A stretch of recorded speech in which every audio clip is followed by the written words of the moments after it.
Hello, it is Ryan, and I was on a flight the other day playing one of my favorite social spin slot games on ChumbaCasino.com. I looked over at the person sitting next to me, and you know what they were doing? They were also playing Chumba Casino. Everybody's loving having fun with it. Chumba Casino is home to hundreds of casino-style games that you can play for free anytime, anywhere. So sign up now at ChumbaCasino.com to claim your free welcome bonus. That's ChumbaCasino.com and live the Chumba life. Sponsored by Chumba Casino. No purchase necessary. VGW Group. Void where prohibited by law. 21 plus. Terms and conditions apply. You know what's great about your investment account with the big guys? It's actually a time machine. Log in and zoom. Welcome back to 1999. It's time for an upgrade. At Public.com, you can invest in almost everything. Stocks, bonds, options, and more. You could even put your cash to work at an industry-leading 4.1% APY. Leave your clunky, outdated platform behind at Public.com. Go to Public.com and fund your account in 5 minutes or less. Paid for by Public Investing Inc., member FINRA and SIPC. Full disclosures at Public.com/disclosures. We've all done it. You see a headline but don't have time to read the whole story. Or there's so much news, you're not sure what is worth your time. I'm Colby Ekowitz, co-host of Post Reports, the weekday afternoon podcast from The Washington Post. Post Reports brings you what's relevant and revealing. Breaking stories, politics, wellness, culture. Each episode goes beyond a headline for the context you need. Find Post Reports now, wherever you're listening.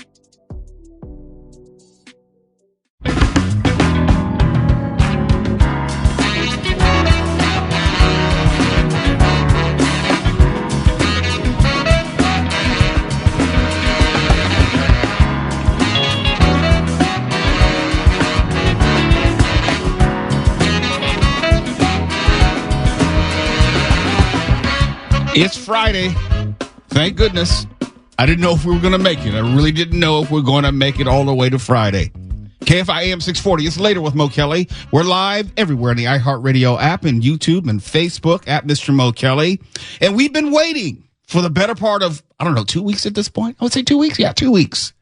Waiting for the Dodgers to make a statement.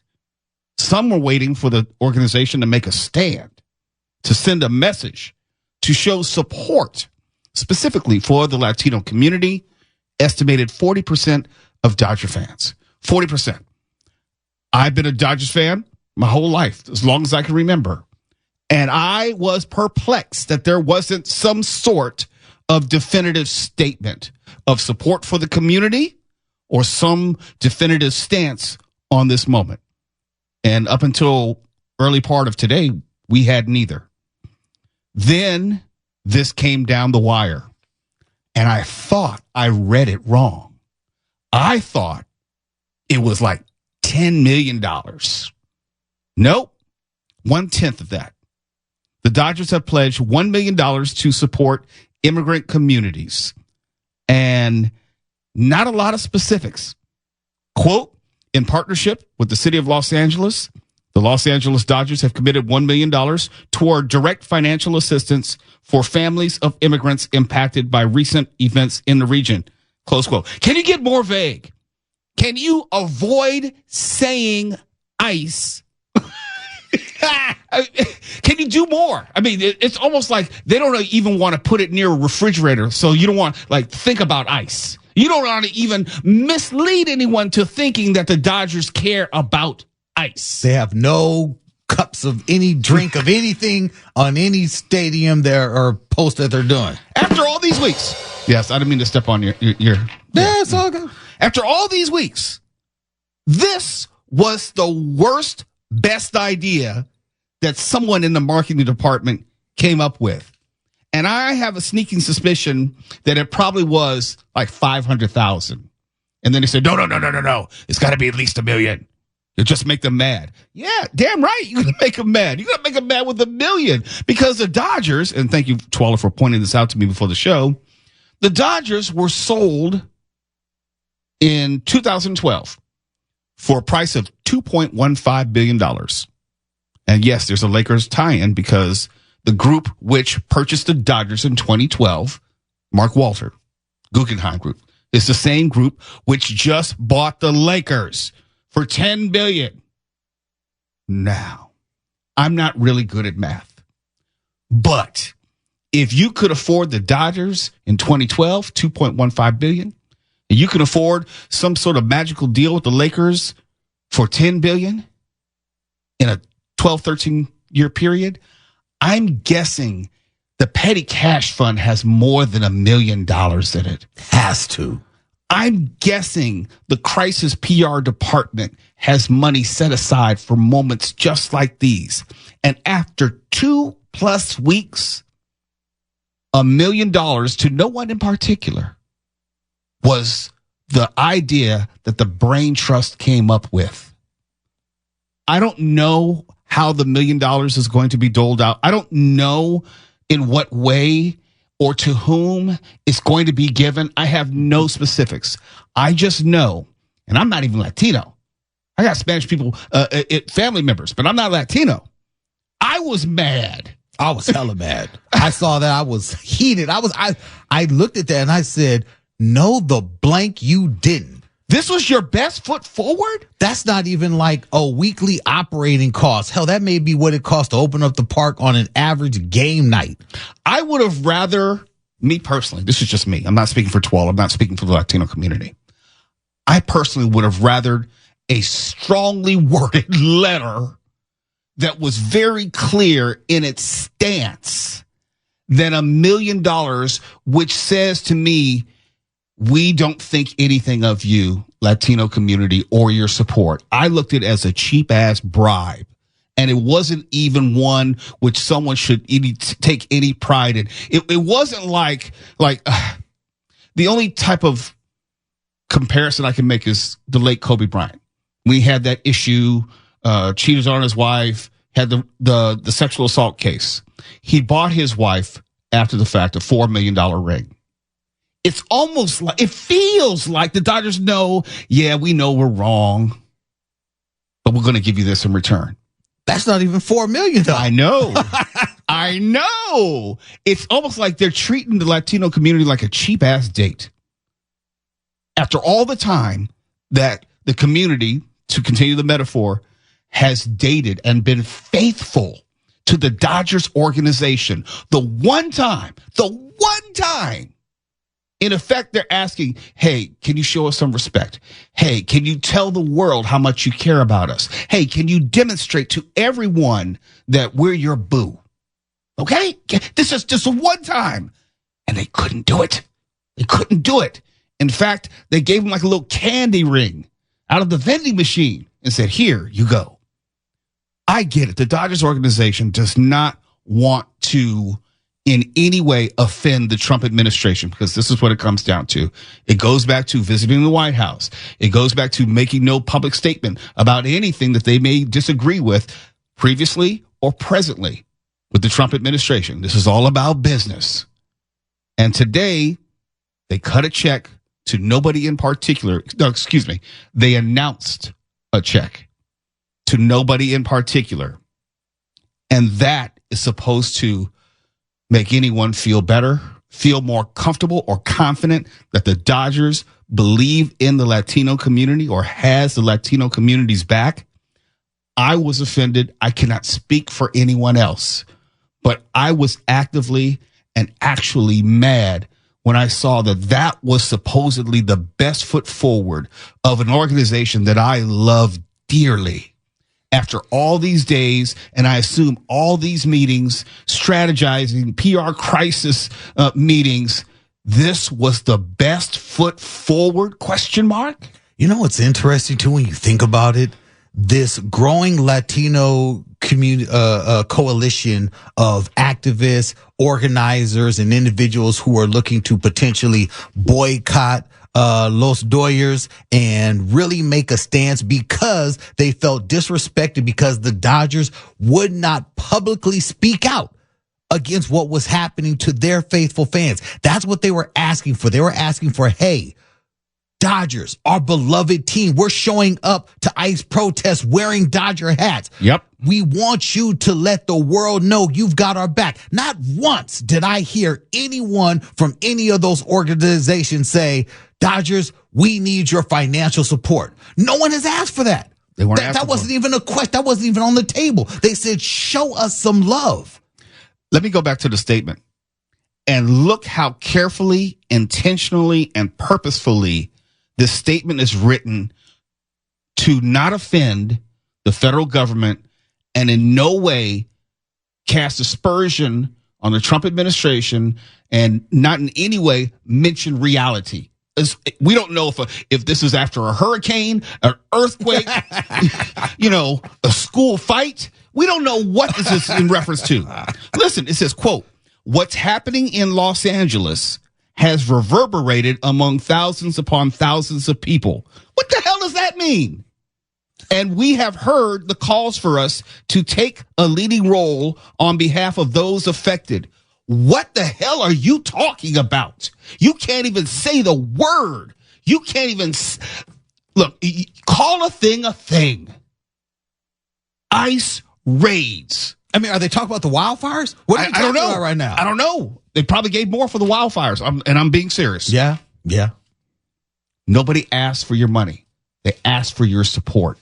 We'll have more on this in just. It is Ryan Seacrest here. There was a recent social media trend which consisted of flying on a plane with no music, no movies, no entertainment. But a better trend would be going to ChumbaCasino.com. It's like having a mini social casino in your pocket. Chumba Casino has over 100 online casino-style games, all absolutely free. It's the most fun you can have online and on a plane. So grab your free welcome bonus now at ChumbaCasino.com. Sponsored by Chumba Casino. No purchase necessary. VGW Group. Void where prohibited by law. 21 plus. Terms and conditions apply.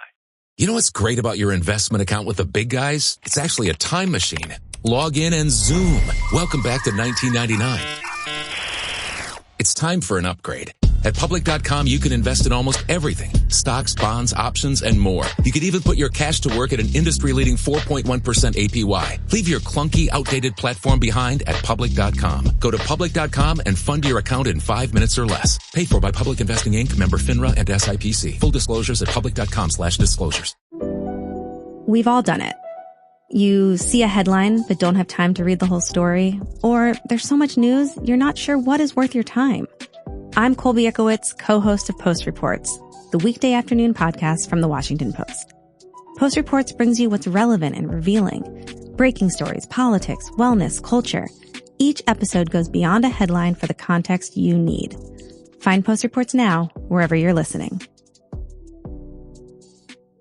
Just a moment. You're listening to Later with Mo Kelly on demand from KFI AM 640.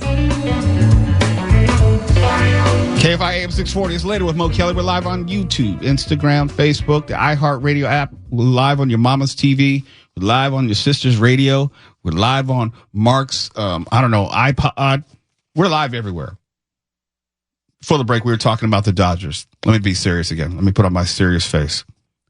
I was angry at the fact that the Dodgers put forth $1 million bribe. My word, $1 million bribe to get the Latino community and coalition off the organization's back. I thought it was a paltry trinket lacking in affection. That was the best foot forward after all this time. They delayed this announcement today, an extra day. For what?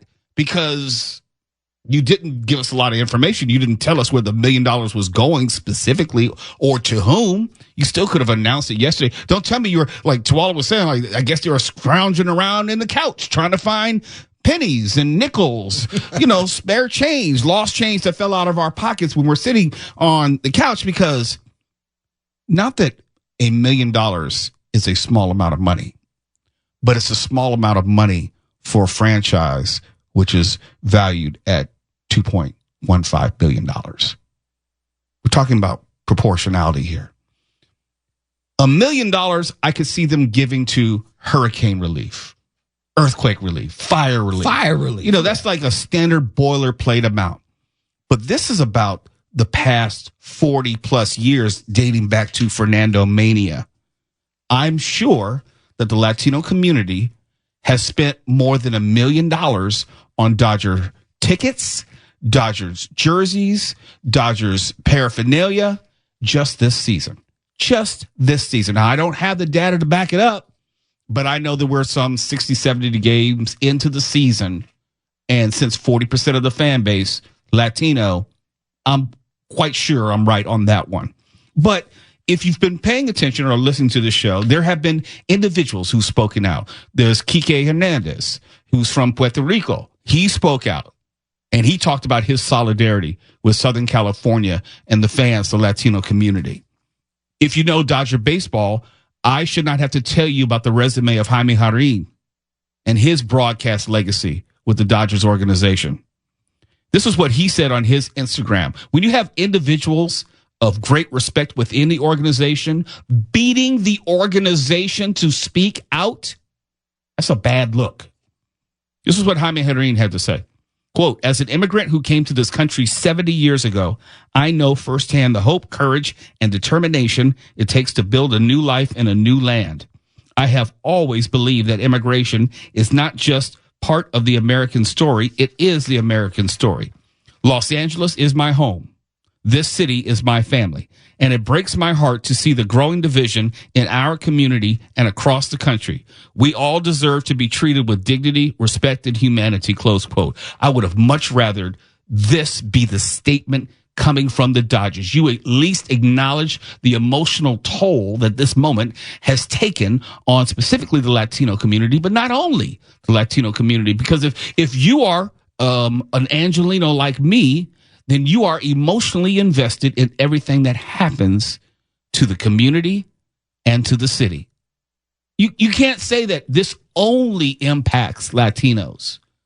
Now, it may, from an illegal immigration sense, from an ICE raid sense, but hopefully if you're living in Los Angeles, this is someone you know. This is someone that you work with. It may even be a family member. It may be a teacher. It may be a fellow classmate. It could be all of those.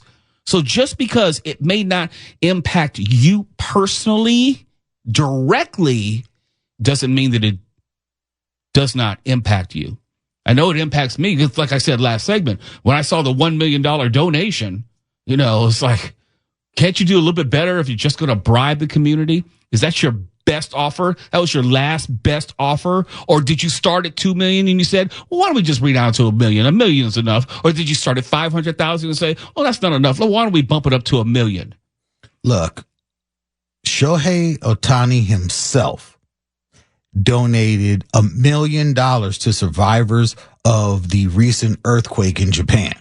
By himself. Out of his own pocket. Out of his own pocket. Okay. And $500,000 for wildfire relief here in California. Not long ago, the Dodgers organization, along with others, pledged a combined donation of over $8 million to support victims of those fighting wildfires. You're getting me mad again, Twala. The Los Angeles Dodger Foundation has also made significant in-kind donations, providing more than $2.2 million in donations alone to families in response to just COVID-19. I'm just like, I don't understand this million. Here's the thing. When you have a record regarding social issues, such as the Dodgers organization does, then people are going to refer to that when there are social issues which are relevant to the Dodgers organization. Say what you want. This is still relevant to the Dodgers organization. If you have a history of making donations for philanthropic or for aid after a tragedy or a disaster, then people are going to refer back to that. And for this to pale in comparison to anything and everything the organization has done over the past 40 plus years, yeah, that offends me as a Dodgers fan. It says to me, it's like, maybe my fandom is misplaced. Maybe I believe the organization to be something that it's not actually. Maybe the Dodgers are not who I thought they were. Maybe. And I don't know. It's almost like when someone makes an apology and you know you're wrong. You know you're wrong. And maybe you can't get the words like, I'm sorry out of your mouth or I effed up. You don't actually want to say those words. But if you can't get that sincerity across and be able to convey how sincerely sorry you are, regardless of the words, and it's going to have to be by deed and action. If you can't get it right the first time, you'll never get it right.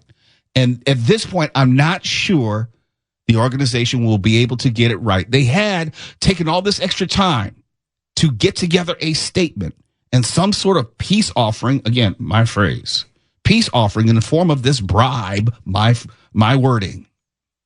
And this is what they came up with. I don't know if they made it any better.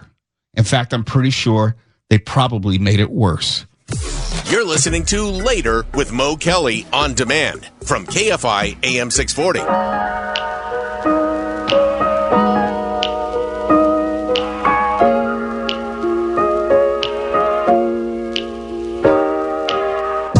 KFI AM 640.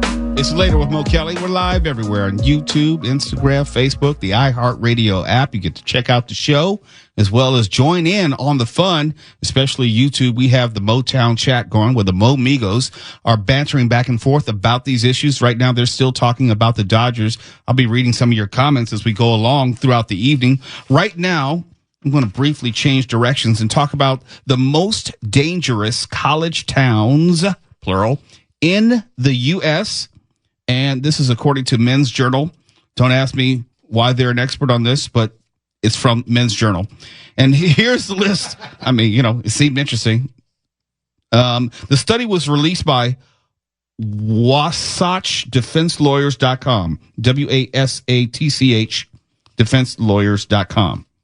So here we go. Coming in at number 10 of these most dangerous college towns in America, and this is the number of crimes per 100,000 people.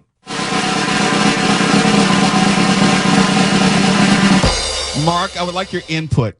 Bloomington, Indiana, where Indiana University is. I've been there. I don't understand what's so dangerous about it. That's a weird one. Yeah. I didn't see that coming. Yeah. It's not as dangerous as Purdue. Yeah. I mean, come on. Number 9.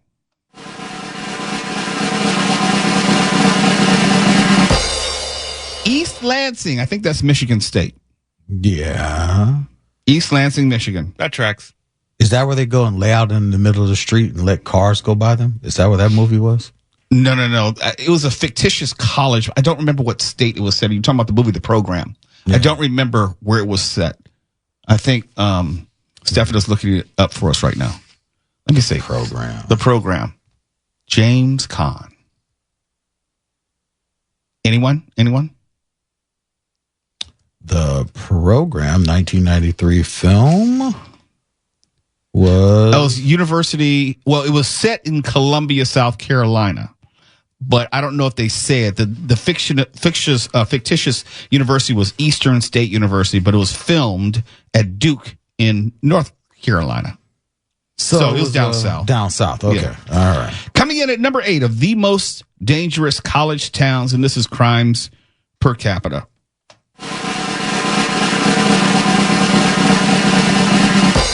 Cedar City, Utah. I'm confused by this list. Yeah, I was just about to say the same Are you thing. reading the list backwards? Is this the best? It's like the middle of nowhere. And that's the college town of Southern Utah University. Yeah, What Utah, happens there? known for its violent Ute gangs. Do not go to Southern Utah University. You might get shot. That sounds like a list from one of those hubs. Is this one of them hub lists? No, it's WasatchDefenseLawyers.com. Sus. Oh, it's very sus, but it's good conversation. Coming in at number 7, the most dangerous college cities in America. Iowa City, Iowa. What? Is this exclusive to wrestlers? Maybe. I don't understand that. Maybe. Okay. Is that Iowa or Iowa State that's in Iowa City? I think it's University of Iowa. State? It is University of Iowa in Iowa City. Coming in at number 6, and this is going to blow your mind again, of the most dangerous college towns in America. Logan, Utah. Come on. No, Mo, something. And that's where Utah State is. No, something doesn't sit right. I'm looking at this. Wait a minute. Are they just measuring it by fights among sister wives? Yes. I'm reading it correctly. Is it? I am, Twala. I don't want to give away who's at the top. Honestly, this sounds like it would be a list of the most boring. You would think, but I'm reading this correctly, Twala. Look at it. I know, but I got to look this up online. I think we're missing like a whole list of bad colleges here. I know this is the story, but I got to look this up, man. Keep going. There's something wrong. Number 5.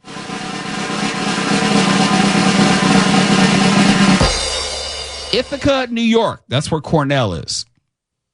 Okay. And when I get closer to the top, you'll see like, oh yeah, I'm reading it in the right direction. Number 4 of the most dangerous college towns, according to some dumbass law firm, WasatchDefenseLawyers.com, as published in Men's Journal. Hey man, this is the whole story. Yeah. New Haven, Connecticut. Is that UConn that's in New Haven? Maybe, who cares? It's Connecticut. What crime is happening What in is Connecticut? happening here? Yeah. Yep. All right, look. You know the gang activity in UConn. Those Crips and Bloods be tripping. Coming in at number 3 of the most dangerous college towns in America. And this one I actually agree with if you know anything about the college town.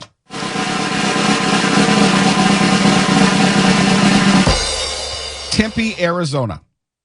Okay, why, Mo? Why? Why is Tempe, Arizona number 3? Drugs. The heat. Yeah. It's Arizona meth? State. No, you're closer to the border. I'm just saying and also New Mexico, the state, but I don't think any of the universities would be as high. Look, I'm just saying that's what I'm thinking first blush. Is this related to cops getting more domestic violence calls when it's hot? It just says Is that crime. all it is? It just says crime. Okay. Yeah. It's 136 per 100,000. I don't know, man. Yeah. Look. All right. You won't disagree with the next one. Coming in at number 2. Get ready, Keith Jackson. Tuscaloosa, Alabama. Okay. I do disagree. I mean, okay. I don't know. Tuscaloosa. Yeah. Mhm. Is it tough there? Yeah. Well, it's not that it's tough, but it's not a. You know what? The one I thought that would be on the list, and it's not, is Liberty City, where the University of Miami is. That was notorious. That's what I'm saying. Like, these places are in the middle of nowhere. Yeah. Well, Alabama, a lot of banjo-related assaults. That's what I'm saying. Like, that's kind of makes sense. All right, coming in number 1 of the most dangerous college towns, according to Wasatch DefenseLawyers.com, as published in Men's Journal. Any guesses? So whatever you were going to guess, go in the other direction and think about some other college town. Anyone? North Carolina? I mean, well, that's a state, but you know. Just some Shaolin somewhere. monastery someplace. yeah. Because we know if Utah is dangerous, I mean, there's no hope for anyone. No. Yeah. All right, coming in number 1.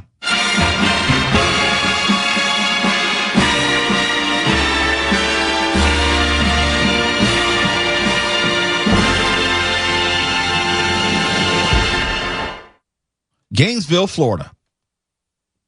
That's the first one that's made sense so far. Yeah. Gainesville, Florida. Yeah. Mm-hmm. And it's number 1. Yep. Even still, though. Okay, so no USC? Is it what you're telling me right now? USC doesn't even merit? Or Texas. You would think that USC, since it's like right in the middle of South Central. I mean, but for all the S-hole commentary we hear about California, we're not even on this list. No, for all the dead bodies that we do know about connected to USC and South Central. Let's be honest. Okay. I call absolute BS on Men's Journal, and that's now a journal that cannot be trusted.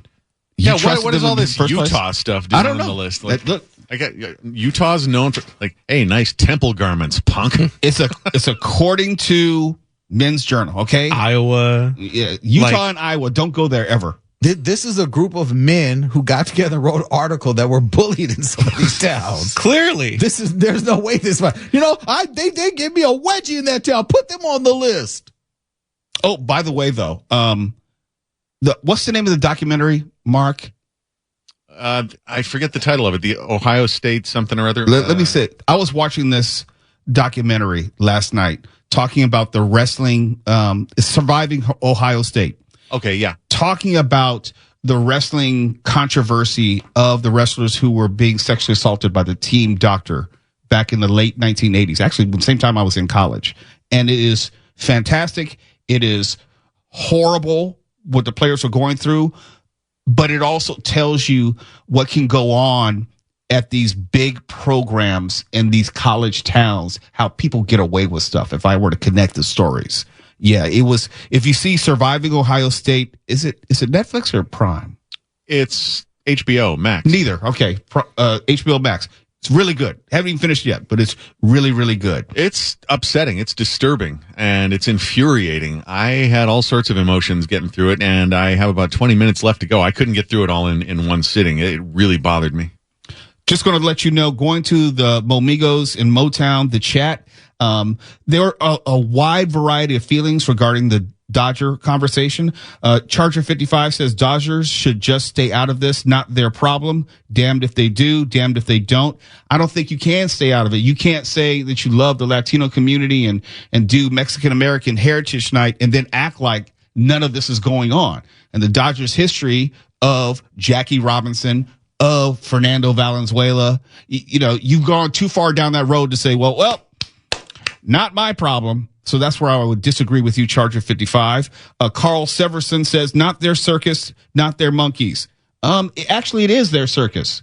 It really is. When federal agents show up at your doorstep and want to get into your parking lot so they can haul fans away, that is your circus. It's there. Let me see who else. Oh, we have some listeners in Great Falls, Montana. Welcome to Gary Lucero, listening in and watching first time on YouTube in Great Falls, Montana. But the conversation is all around the place as far as the Dodgers acknowledging the history of the franchise. But I would say if I were to take an informal poll, most of the chat is saying the Dodgers should stay out of this. I think that's the worst thing in the world. It's not going to go away. It hasn't. And I don't think they've handled it well since they've made this somewhat of a statement or peace offering to the Latino community. A half-ass apology is worse than no apology. That much I do know. I am slightly curious, and I don't know, brother Charger 59 or who is it, Carl, whoever. Mm-hmm. I don't really know these individuals, but when I hear, because I've heard this a lot from people who have responded to just our conversation about the Dodgers to stay out of it, and each and every person, just from a casual glance, what, not Latino? Yes, they're not Latino. I glean that too. They're not from the community, so it's like, well, it's almost like, well, this doesn't affect you, so your lack of care is understandable. We got to go to a break, but I will say this. A prominent television personality texted me, and who is of Latina descent. And she was very clear that we were expressing the sentiment of not only her, but many of those in the Latino community. Hello, it is Ryan, and we could all use an extra bright spot in our day, couldn't we? Just to make up for things like sitting in traffic, doing the dishes, counting your steps, all the mundane stuff. That is why I'm such a big fan of Chumba Casino. Chumba Casino has all your favorite social casino-style games that you can play for free anytime, anywhere with daily bonuses. So sign up now at ChumbaCasino.com. That's ChumbaCasino.com. No purchase necessary. VGW Group. Void where prohibited by law. 21 plus. Terms and conditions apply. You know what's great about your investment account with the big guys? It's actually a time machine. Log in and zoom. Welcome back to 1999. It's time for an upgrade. At Public.com, you can invest in almost everything. Stocks, bonds, options, and more. You could even put your cash to work at an industry-leading 4.1% APY. Leave your clunky, outdated platform behind at Public.com. Go to Public.com and fund your account in 5 minutes or less. Paid for by Public Investing Inc., member FINRA and SIPC. Full disclosures at Public.com/disclosures. There's an efficient way to get caught up on a lot of news. It's called The Seven from The Washington Post. It's a newsletter and podcast. Whether you're reading or hit play, you get 7 stories you need to know, and you can consume it all in just a few minutes. The Seven is out every weekday morning by 7 a.m. Eastern. I'm Hannah Jewell. I'm one of the writers, and I host the show. Find The Seven podcast wherever you're listening. The newsletter link is waiting for you in the show notes. So I'm comfortable with it. You're listening to Later with Mo Kelly on demand from KFI AM 640. KFI AM 640 is Later with Mo Kelly, live everywhere on YouTube, Facebook, Instagram, the iHeartRadio app, and this is actually a follow-up story to something we discussed earlier in the week. Riverside, or Rivertucky as I like to call it, they're going to crack down on illegal fireworks just like the city of Carson. The city says it will begin deploying small, unmanned aerial systems, drones, to help police, firefighters, and code enforcement teams detect and document illegal fireworks violations from the air. Do you know a lot of the people who I know who use illegal fireworks, they do it in their backyard, out of view of the police? And this just says they're straight up just going to look in your backyard. You don't need the drones if they're doing it out in front of the house. You just see them. So they're looking in your backyard. I'm uncomfortable with that. I'm really uncomfortable with that. I don't know where the law begins or ends, but I do know if I'm just walking around my backyard butt ass naked, which I've been known to do on occasion, that's my business. Why? Are you nudists at your place? I didn't know this. No, but I'm saying if I want to and I'm scratching my ass or whatever, that's my business. Because I think a reasonable assumption, we always talk about the reasonable expectation of privacy. For me, the reasonable expectation of privacy is when I'm on my property, that there isn't someone in the tree per se looking down on me. That's my reasonable expectation of privacy, because you can't see in my backyard. Twala, you've been in my house. The walls are, I want to say, maybe 7 to 8 feet high. Okay. You have to be looking down in my backyard to see anything I'm doing in my backyard. I'm not comfortable with the idea, because let's be honest, I live in a neighborhood where there's a lot of illegal fireworks activity. So if they're going to implement this in the city of Los Angeles and they start flying drones in my neighborhood, maybe looking for my neighbor to the right or to the left or across the street, that means they're looking in my backyard as well. That makes me very uncomfortable, as we always talk about, I don't want the government in my house. That's little in government in your house.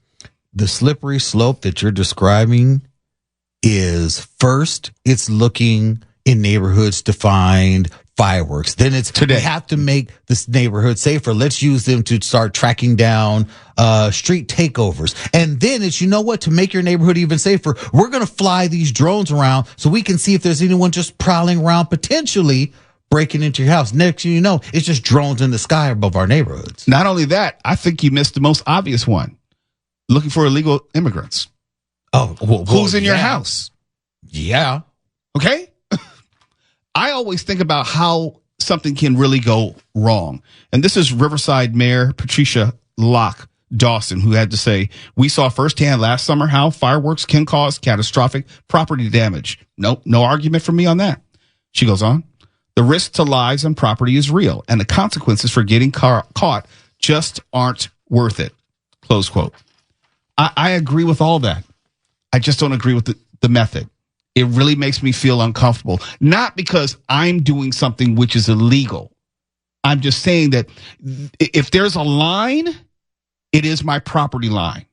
And I know I don't own the air, but there's a reasonable expectation of property that when you're in your house, and I consider my backyard as part of being in my house. In other words, if Twala were to climb the fence and drop into my backyard, I think Castle Doctrine applies.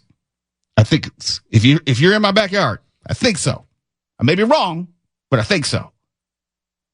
If a random person can't look into my backyard, and I know they can't by law, then how is it when you have law enforcement under the auspices of good intentions?